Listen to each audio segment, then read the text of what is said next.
According to Korean Times, Apple are in talks with Hyundai for their ambitious product of electric cars and self-driving vehicles. Is it the game-changing deal of the decade? Let's find out in the third episode of Why Do I Think So?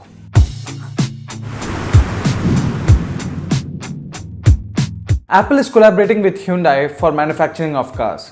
Why? Can't they make their own cars? The reason to which lies in the past.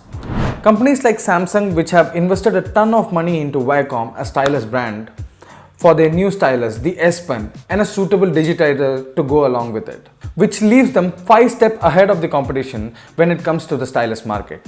And also, Apple has co-created chips with Samsung, the Apple A4 chip, and it has used Intel for its Mac lineup until now. Each brand has an expertise and a market knowledge and an R&D to follow.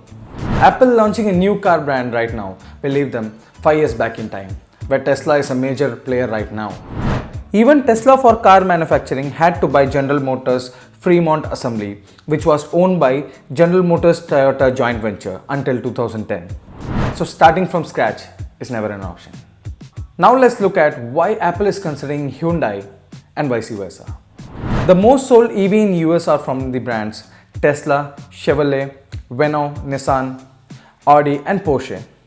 Hyundai and Kia has failed to attract buyers with less than 300 miles per charge range and not so large dedicated charging network of its own in US with its release of Kona, Ioniq and Nero. By now you have an idea of why Hyundai needs Apple and vice versa. So what does this collaboration bring to the table? Initially they are planning to release the beta version of the car by the next year 2022.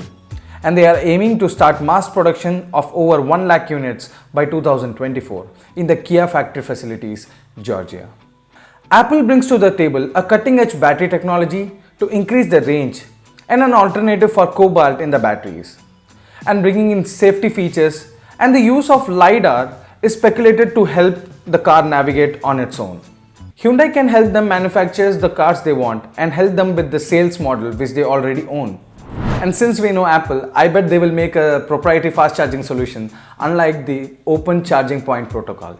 With the likes of Tesla, which is already huge and will get bigger in the coming years, one would think that Apple is already at a disadvantage. But just like SoCs, monitors and headphones, Apple joining late translates to a complete product with no compromises. I hope you found my perspective interesting. I want to know, what do you think about this collaboration? Please tell us in the comment section down below.